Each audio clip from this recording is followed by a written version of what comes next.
এটা বরিশালের লোকজনরাই এই পাতার মাছটা বেশি প্রেফার করে। আজকে তো বন্ধুরা আমরা চলে এসেছি দাদার দোকানে, তোমরা তো জানো প্রতিবারের মতন। আর আজকে কিন্তু আমরা এই দেশি মুরগিটা নিচ্ছে, যে মুরগিটা কেটে কুটে বাড়িতে নিয়ে যাই। তারপর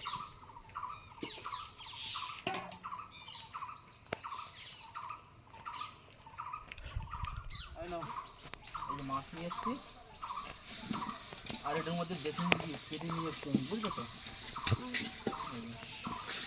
মুরগিটা।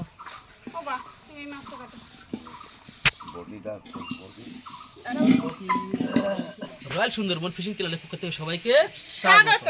আর আজকে কিন্তু আমাদের একটা নতুন এপিসোড, বাড়িতে রান্না বান্না। আর আমাদের কিন্তু আজকে গেস্ট আসছে, তাই তো? হ্যাঁ, আমাদের মিন্টু দা আসছে, ইউটিউবার। তাদের সঙ্গে আজকে আমাদের ভিডিও হবে। সেই ভিডিওটা করার আমাদের আজকে সৌভাগ্য হচ্ছে মিন্টু দার সঙ্গে একদম। আর এদিকে কিন্তু আমাদের রান্না বান্না চলছে। হ্যাঁ, আর দাদারা তো আসছে ওদিকে। হ্যাঁ, দাদা ওরা আসলে পরে দাদারকে নিয়ে আবার আমরা নদীতেও ফিশিং করতে বেরোবো। তাহলে চলো আর করবো না দেরি, আজকের ভিডিওটা এখান থেকেই শুরু কর। বাবা, ট্যাংরা মাছটা কত বড় দেখো। দুটো নিয়ে এসেছি, বড় বড়। ভালো হয়েছে এই ট্যাংরা, নদীর ট্যাংরা ভালো হয়েছে। নদীর অন্যান্য মাছের থেকে এই ট্যাংরা মাছই ঠিক আছে। হ্যাঁ, রিটা ট্যাংরা। আরো আর এদিকে কি আছে?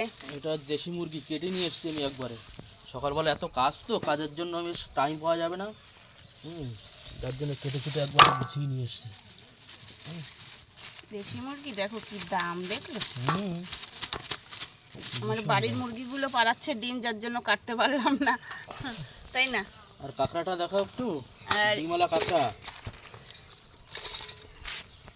কত কাঁকড়া নিয়ে এসেছি দেখো, ডিমওয়ালা কাঁকড়া।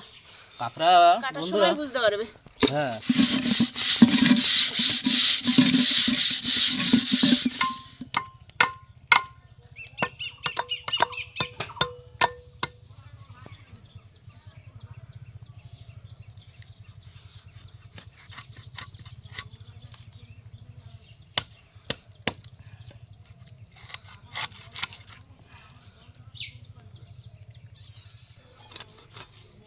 পিসটা এরকম হলো।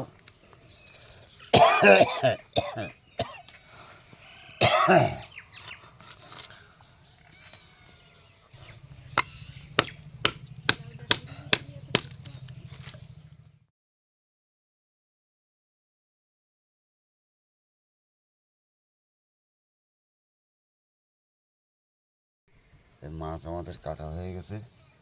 মাছের পিস এই পিস করেছি, মাথা আলাদা। এখন মাছগুলো ধোয়া হবে, ধুয়ে। দেখো কাঁকড়ার ঘিলু দেখো, শুধু কাঁকড়ার ঘিলু। ঘিলু হবে না, না সব গিলু হবে, দেখো না। দেখা যাক, দেখি। সব ঘিলু দেখো, পুরো একদম ঘিলুওয়ালা কাঁকড়া না। সব কেটে নি, তারপরে দেখাই একবারে। এই কাঁকড়াটা ঘিলু হবে সব থেকে বেশি। এরকম যদি আরও থাকে তাহলে হবে। যে কটা ভাঙছি তার থেকে বেশি ঘিলু হবে এইটা। ভালো কাঁকড়াই দিয়েছে দাদা, বলো। আমি দাদাকে বলেছিলাম যে দাদা হ্যাঁ ঘিলু দেখো কি গো, দেখো কাঁকড়া শুধু ঘিলু দেখো, তরকারি তো জমে যাবে আজকে। কাঁকড়া ধরলে একদম এটাই কিন্তু ঘিলু হবে না, এটা সাদা সাদা তাই। হ্যাঁ হবে, কিন্তু কম হবে।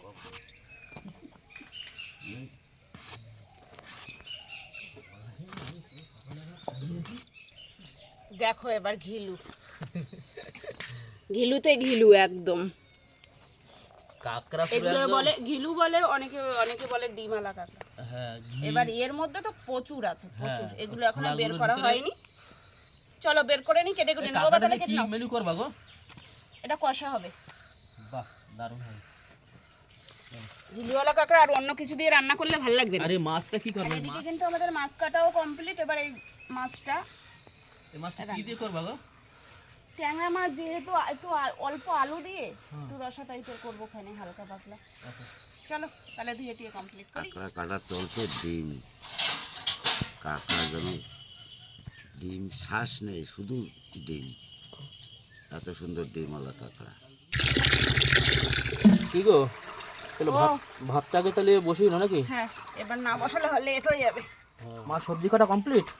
হ্যাঁ কমপ্লিট। এবার কি মাংসটা ধুয়ে রেডি করতে হবে নাকি? উনুন কিন্তু ধরিয়ে দিচ্ছে।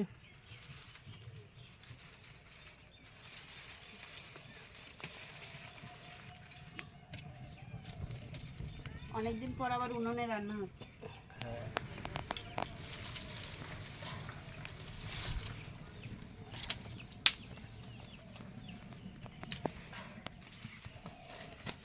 দেখো বন্ধুরা, একটা কাঁকড়ার খোলা দিয়ে কতটা করে ঘিলু বেরিয়েছে। এই এক সাইডের এক সাইডের, তার মানে আর এক সাইড বাকি রয়েছে। মানে এই যে কাঁকড়ার 1% বের করা হয়েছে আর 1% রয়ে গেছে। এই এক সাইডের তো এই দুই সাইডে তাহলে বের করে লাস্টের দিকে দেখি কতটা হচ্ছে। হ্যাঁ, এবার কিন্তু ভাতের হাঁড়ি বসিয়ে দিলাম, ভাতের হাঁড়িটাও দেখো। এই বড়িটা কিন্তু আমাদের বাড়িতে বানানো, নিজেদের, এই কিছুদিন আগে। হ্যাঁ দেখো বাড়িতে বানানো বড়ি। এই যে এটা কি লাউতে যাবে? হ্যাঁ, লাউ শুক্তো হবে। তো আর এই যে এরকম হেলাঞ্চু শাক দিয়ে হচ্ছে লাউ শুক্তো। চিংড়ি মাছ দিতে হবে। চিংড়ি মাছ। এবার কিন্তু এই বড়িগুলো ভেজে নেবে।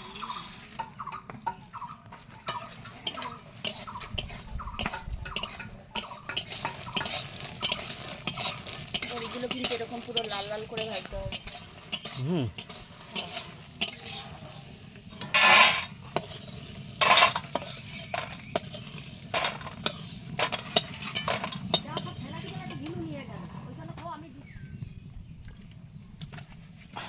লাউ শুক্তো আবার কি চিংড়ি মাছ সাথে নেবে?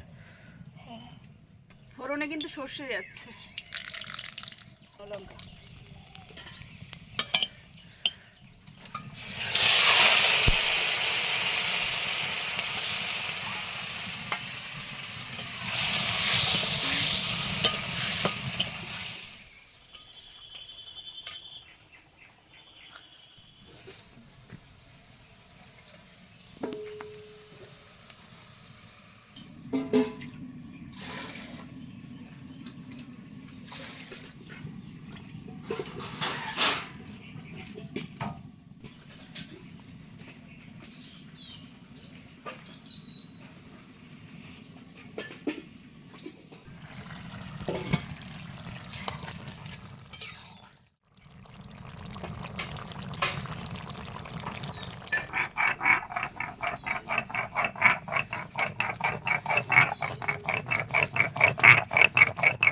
বাড়ির গাছের কুল পেরে সব শুকিয়ে দিয়ে দেওয়া হয়েছে, আচার তৈরি করা হবে। তাই আমার কিন্তু লাউ শুক্তো রেডি। তো পড়ে যাবে, তো তো নামাতে পারবা? এইভাবে নামানো কতক্ষণ ধরে নামাবাই? এবার কাঁকড়ার জন্য কিন্তু ফোড়নে চলে যাচ্ছে জিরে। এবার মশলা কষানোর জন্য কিন্তু পেঁয়াজটা ভেজে নেবো একটু হালকা লাল লাল করে।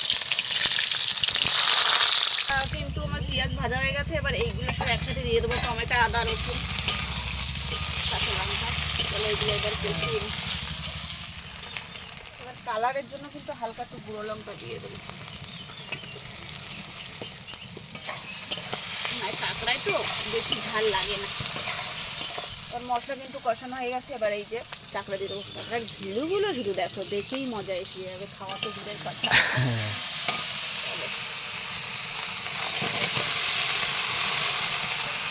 আর এই ঘিলুটাও দিয়ে দেবো। কতটা একবারই ঘিরে হয়েছে।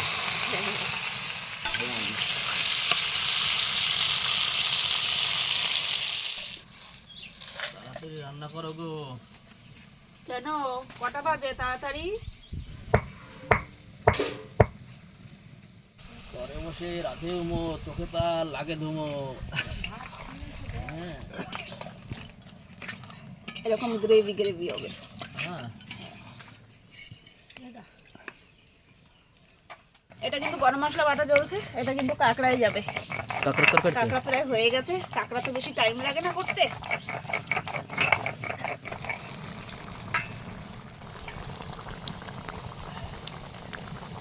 আমার কাঁকড়া কিন্তু রেডি। এবার দিয়ে দেবো গরম মশলা, দিয়ে নামিয়ে দেবো। তরকারি ঠিক আছে তো? হ্যাঁ, না, অনেক রকম আছে তো, বেশি ঝোলমোল লাগবে না, বলো? হ্যাঁ। তো আমাদের কিন্তু এই যে ভোলা মাছগুলো এই যে পাতায় হবে কিন্তু, এই সাইজের মাছ। এই সাইডে নিয়ে আসো, বাটিটা দেখা যাচ্ছে না এখান দিয়ে। এই যে এই সাইজের ভোলা মাছ, এগুলো পাতা দেবে। হালকা একটু পেঁয়াজ দিলাম, আর যাবে পরিমাণ মতো লবণ, লঙ্কার গুঁড়ো। এতে কিন্তু তেলের মাত্রাটা একটু বেশিই যাবে। পাতায় মাছ ভাজায় পরিমাণ মতো তেল না গেলে সেম পাতায় মাছ ভাজার টেস্ট হবে না। হ্যাঁ, আর কিছু যাবে এর ভিতরে? না, হ্যাঁ, এবার মাখাবো, পাতায় দিয়ে দেবো, বসিয়ে দেবো, ব্যাস। চলো। ব্যাস।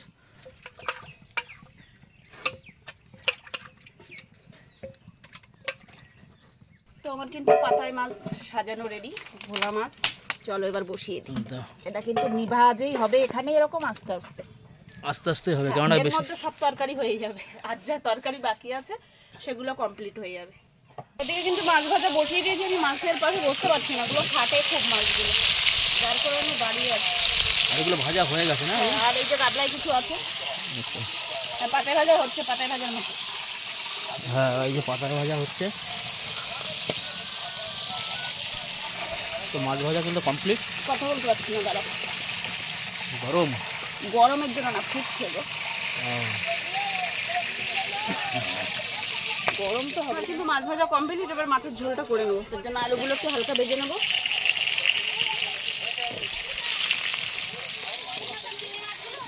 আমার কিন্তু আলু লাল লাল করে ভাজা হয়ে গেছে মোটামুটি। এবার এই টমেটোগুলো দিয়ে দেবো। এই তো কাঁচা লঙ্কা গেল, আর একটু যাচ্ছে আদা বাটা। এতে কিন্তু আর কোনো মশলা যাবে না, যাবে শুধু একটু জিরে, গোলমরিচ আর একটু গোটা গরম মশলা, ব্যাস। ওই যে আমাদের গেস্ট কিন্তু আসছে, আর এই যে আমার কাকা যাচ্ছে ওর দিকে।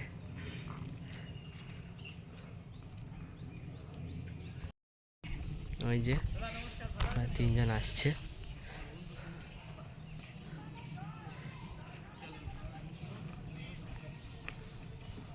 দাদাদেরকে রিসিভ করতে গেছিলাম, আর দাদাদেরকে নিয়ে চলে এসেছি।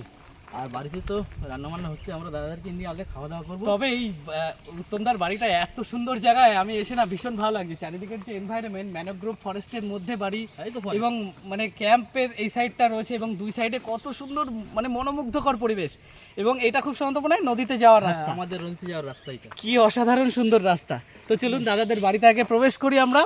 তারপর তো আরো প্রচুর পর্বের অনেক ইন্টারেস্টিং জিনিসপত্র রয়েছে যেগুলো আপনাদের জন্য ওয়েট করছে। চলো ফেললেই কাঁকড়া রান্না বান্না করে রান্না করতে করতে থোয়া ফেললেই মোটামুটি সেই কাঁকড়া দিয়ে রান্না বান্না হয় আবার। বাহ, বা একটা শালিক পাখি হ্যাঁ, কি কথা বলতে পারে? না এখনো কথা শেখেনি, তবে শেখেনি? বোঝে সব। আচ্ছা, সঠিক হবে না আমি তোমাদের সাথে। তো আমার কিন্তু পাতায় মাছ ভাজা কমপ্লিট, এবার দেবো নামিয়ে।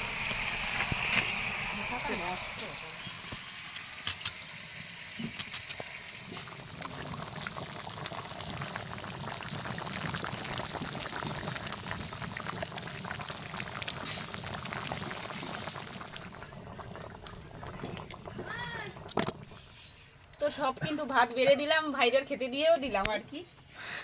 সব বৌদি ভাই এখনো শুরু করেনি আর কি, শুরু শুরু করিনি। করছে। তো বৌদি ভাই কিন্তু আমাদের জন্য সমস্ত অ্যারেঞ্জমেন্ট করেছে। দাদা আপনারা হয়তো প্রথমের পর্বগুলোতে দেখেছেন দাদা বাজার থেকে কি কি অ্যারেঞ্জমেন্ট করেছে, সমস্ত কিছু এনেছে, আমরা কিছুই জানতাম না। আসার পরে সারপ্রাইজ একটা ব্যাপার হচ্ছে। তা এত সুন্দর পরিবেশে এই পরিবারের সাথে, মানে এই পরিবারের এত বড় একটা অংশ হয়ে আমরা আজ খেতে বসেছি, এটা ভীষণ আনন্দের মুহূর্ত। এইটা আমি সহজে ভুলবো না, এখনো তো আরো অনেক কিছু বাকি আছে। হ্যাঁ, তাহলে খাওয়া দাওয়া করে নাও দাদা সবাই। একদম একদম। আর দাদা তুমিও চলে এসো। হ্যাঁ, আমিও যাব। আর আমাদের কিন্তু আজকে যে মেনুটা হয়েছিল, এই যে বৌদি ভাই বলে দাও। এটা হচ্ছে, লাউ শুক্তো, বড়ি দিয়ে, চিংড়ি মাছ দিয়ে, আচ্ছা আর এটা হচ্ছে নদীর ট্যাংরা মাছ, হ্যাঁ, নদীর ট্যাংরা। আলু, তারপরে হ্যাঁ, নদী আর এখানে আছে ভোলা মাছ পাতায়, আরো আছে, ওখানে শেষ নেই। তারপরে আছে কাঁকড়া কষা, কাঁকড়া, ডিমওয়ালা কাঁকড়া, আর এখানে আছে এই যে চিকেন। চিকেন, মানে না আজকে এই পর্যন্তই, আর কিছু হবে না। কতটুকু আর একটা দরকার ছিল, টক। ওরে বাপরে, এত কিছু পেটে যাবে কিনা জানি না। দাদা তুমি চলে এসো। হ্যাঁ, যাবো। তো দাদাকে বসিয়ে দিলাম। বৌদি ভাই, দাদা ভালো করে একটু খেয়াল রাখবে বৌদি ভাই। একদম। আমরা খুবই এনজয় করছি আর খুবই এক্সাইটমেন্ট রয়েছি। এই খাওয়া দাওয়ার পরে আবার মাছ ধরতে যাওয়ার একটা ইয়ে রয়েছে, পর্ব রয়েছে আমাদের। পর্ব রয়েছে। আর এত সুন্দর রান্না বান্না, মানে অনেকদিন পরে এরকম। অবশ্যই না খেয়ে পরিবেশের বলছে, মধ্যে খাচ্ছি। খাওয়ার পরে আবার হয়তো বলবে। বিধান তোর কেমন লাগছে জায়গা?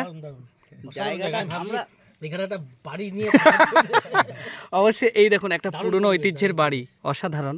আমরা খাওয়া দাওয়াটার থেকে বেশি এই জায়গাটা মানে আনন্দ করছি বেশি। একদম একদম ঠিক ঠিক। খুবই সুন্দর লাগছে একদম। আর এই প্রাকৃতিক দাদাদের পরিবেশের হচ্ছে মধ্যে যে বসে। চ্যানেলটা আপনারা তো আগেও দেখেছেন, এই যে হচ্ছে গেঞ্জির লোগো, যে রয়্যাল সুন্দরবন ফিশিং। এই যে হচ্ছে লোগো। তো আজকে আমরা যাদের সাথে যাব তারা সবাই রয়েছে এখানে, আর সাথে দাদার আহ্বানে আমরা আসলাম, এসে এই সুন্দর পরিবেশে আগে খেয়ে দিয়ে নিই তারপর। তো দাদাও ভাত মাখিয়েছে, বৌদি ভাই এক এক করে কিন্তু গুছিয়ে দিয়েছে। তো টেস্ট করে আজকে দাদা সবার প্রথম বলবে রান্না কেমন হয়েছে, ঠিক আছে? সবসময় বলি কি বলো কি বলো? সব আমাদের বাড়ির লোক ভালোই রান্না করে। বৌদি ভাইয়ের কি হাসি বেরিয়েছে, মানে এটা খুব আপ্লুত হলো বৌদি ভাই। ভিডিও চলছে বলে বলছো না?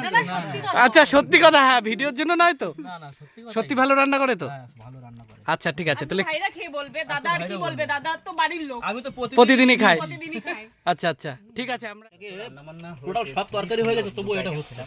তার মানে এটা বরিশালের লোকজনরাই এই পাতার মাছটা বেশি প্রেফার করে, ভেটকি ভোলা টোলা গুলো পাতুরি করে, পাতুরি যাকে এটা বলে বলে, কলকাতার ভাষা বলে পাতুরি। পাতুরি কলকাতার ভাষায় বলা হয় পাতুরি। আর এটাই পুরনো আমল থেকে চলে আসছে। আমাদের এটাই যখন মাছ মাংস না খেতে ভালো লাগে না, অরুচি হয়ে ভালো যায়, লাগবে না তো, মাছ তখন মাংস এই পাতায় ভাজা আর ডাল করবো, ওতেই খাওয়া হয়ে যায়। ওটাই হয়ে যাবে।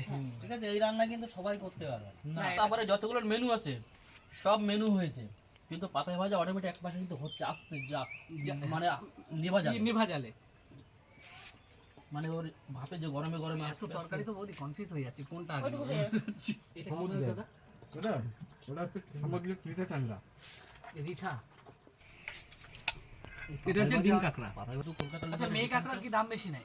শুধু মেয়ের কাকার ভিতরে তফাৎ আছে, খোসা এগ মাল এরকম বিভিন্ন ধরনের মানে গ্রেডিং, যেটা সচরাচর আমরা কিন্তু বুঝতে পারবো না। মানে কি বলবো, বাবা হচ্ছে জঙ্গলে কিং বলা যায়, মানে জঙ্গলে টাইগার রিজার্ভ যেটাকে বলে। তার মানে তো বাঘের সাথে প্রচুর দেখাও হয়েছে আপনার? হ্যাঁ, বাঘের সঙ্গে প্রচুর দেখা হয়েছে, লোক নিয়ে গেছে আমার সামনের থেকে, আপনার সামনে থেকে? লোক ধরে নিয়ে গেছে। বাবা কতটা ভয়ঙ্কর ব্যাপার। এখন কি যান নাকি আপনি? না, এখন আবার তো যাই নাই, যেতে দেয় না। বৌদি ভাইরা এখন আর যেতে দাও না? না না আর দরকার নেই, যখন ছোট ছিলাম ঠিক ছিল, এবার এখন বিয়ে হয়ে গেছে যেহেতু আমাদের, এখন আর আমাদের অনেকটা বয়স হয়েছে ওনার, অনেকটা ভয়ঙ্কর। ভয়ঙ্কর ব্যাপার না, মানে এখানে তো আমরা যেহেতু চাই না যে বাবা জীবনটাই মাছ কাঁকড়া ধরে, ওর জন্য কিন্তু প্রতি পদক্ষেপে ভীষণ বড় সংগ্রাম করতে হয়। তিনটে ছেলে মেয়ে মানুষ করেছে এই জঙ্গলের উপর দিয়ে, আমার মানে বাবা। শুধু জঙ্গল করেই জঙ্গল সংসার। করেই মানুষ আর সংসার। মধু কালেকশন করেছি টাইগার রিজার্ভে। মানে একেবারে ওই দূর থেকে, তাই তো? হ্যাঁ, মধু কালেকশন করতে গেলে তো তোমার টাইগারে যেতে হবে। টাইগার হিসাবেই যেতে হবে। যেতে হবে। মধু কালেকশন করেছি 7-8 বছর, 8 বছর মধু কালেকশন করেছি। এই যেটা খেলাম সেটা অসাধারণ ছিল। তারপরে এই যে রিঠা মাছ, পদ্মাতেও পাওয়া যায় রিঠা মাছ, সুন্দরবনের এটা হচ্ছে রিঠা ট্যাংরা বলা হয়। তো সেটাই এই যে খাচ্ছি, অসাধারণ। মানে পদ্মার রিঠা মাছ আমি খেয়েছিলাম, কিন্তু ওটাতে কেমন একটা গন্ধ লাগছিল, আর এটা কিন্তু একেবারে ফ্রেশ মনে হচ্ছে, অসাধারণ। আপাতত এই এখনো তো যেটাকে বলা হয় পাতুরি, মানে এখানকে বলা হয় পাতায় মাছ, সেই পাতুরি খাওয়া বাকি আছে, কাঁকড়া বাকি আছে, তারপরে মাংস যাবে কিনা পেটে বলতে পারছি না। সত্যি অসাধারণ টেস্ট, মানে এই তাজা কাঁকড়ার টেস্ট একটা আলাদাই, মানে আমরা যেসব কাঁকড়া পাই এমন টেস্ট হবে না, মানে কেমন একটা গন্ধ হয় আমরা যে কাঁকড়াগুলো পাই, কিন্তু এই কাঁকড়া একদম আলাদাই আলাদাই। কিন্তু এই কাঁকড়াটা খেলেই বুঝতে পারবে যে এটা যে ভাই কাঁকড়াটা কি কাঁকড়া নিয়ে এসছে, এটা হচ্ছে বাছাইয়ের উপরে নির্ভর করে, সবাই যেহেতু চেনে না, না। আর বৌদি ভাইয়ের বাবা যেহেতু কাঁকড়া ধরাতে এক্সপার্ট একদম।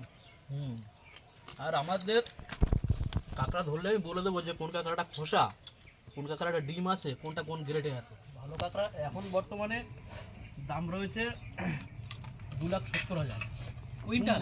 কুইন্টাল? হ্যাঁ কোনটা ভালোটা যেটা 70। তা আমাদের ওদিকে যে এত কম দাম থাকে?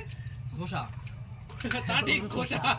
মানে ওখানে যে কাঁকড়া কলকাতা বলে 400-500 টাকা করে কেজি কেজি, হ্যাঁ। কাঁকড়া, তো ওটা কাঁকড়ার ভিতরে শুধু শ্বাস থাকে, কাঁকড়ার ভিতরে যে অরিজিনাল যে ব্যাপারটা সেটা থাকে না।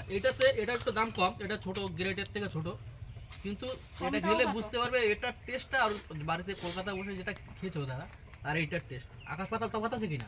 আচ্ছা এই কাঁকড়াগুলো তাহলে কোথায় যায়? সুন্দরবন থেকে এই যে ধরে আনা এই যে চাইনিজ কাঁকড়া, মার্কেট একদম, মানে আমাদের দেশেই থাকে না? না এখান থেকে পুরো ডাইরেক্ট একদম ফ্লেট উঠে একদম চায়নায় চলে যায়। মানে তোমরা যেহেতু এটা ডিলটা করো ওর জন্য ভালো বুঝতে পারবে। আর এই কাঁকড়াটা প্রসেসিং করে করতে হয়, তৈরি করতে হয় কাঁকড়া।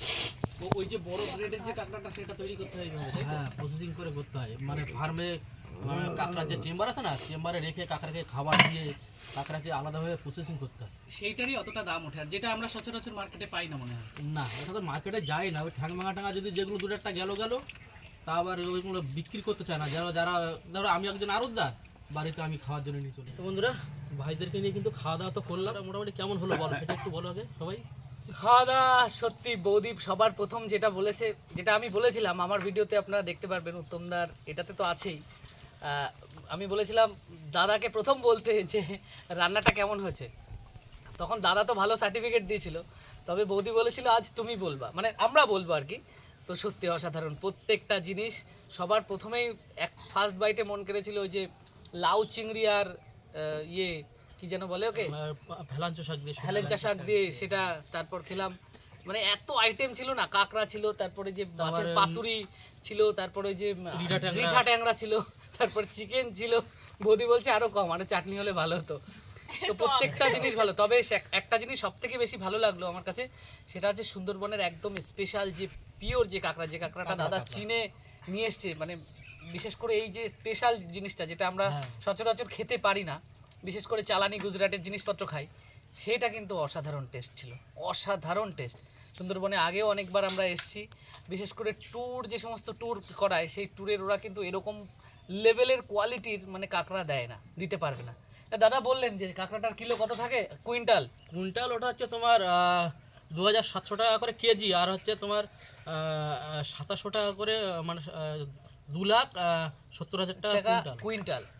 তবে একটা জিনিস বলবো, এখানে আমাদের রয়েছে এই দাদা কমলদা, খুব চাপে থাকে, খুব চাপে থাকি খুব চাপে থাকে। তবে নৌকার মধ্যে গিয়ে দাদার চাপ আজকে আমরা রিলিজ করব। এর পরবর্তী যে এপিসোড হবে, সেই এপিসোডটা কিন্তু আমরা এখন এখান থেকে খাড়ি নদী থেকে বেরিয়ে যাব, কোর এরিয়ার দিকে গিয়ে মাছ ধরতে যাব, মাতলা নদীর মধ্যে, যেটা সুন্দরবনের কিন্তু বা দক্ষিণ 24 পরগনার ত্রাস বলা হয়, মাতলা রিভারকে। তো সেই ভয়ঙ্কর নদী পথ হবে আমাদের অবলম্বন, যার মধ্যে থেকে আমরা সবাই মিলে যাব মাছ ধরতে। আর গন হচ্ছে ইলিশের গন। তো জানি না কি আছে ভাগ্যে। তো সমস্ত পরবর্তী এপিসোডটা আপনারা দেখতে পারবেন এই সমস্ত বিস্তারিত নিয়ে। তো আজকের ভিডিওটা এইটুখানি কি, এবং আপনারা সকলে এই পরবর্তী যে এপিসোডটা এত এক্সাইটিং হবে, সেটা কিন্তু অবশ্যই দেখে আসবেন। একদম। তো চলো, সবাই ভালো থাকবে, সুস্থ থাকবে, টাটা। Comment, subscribe.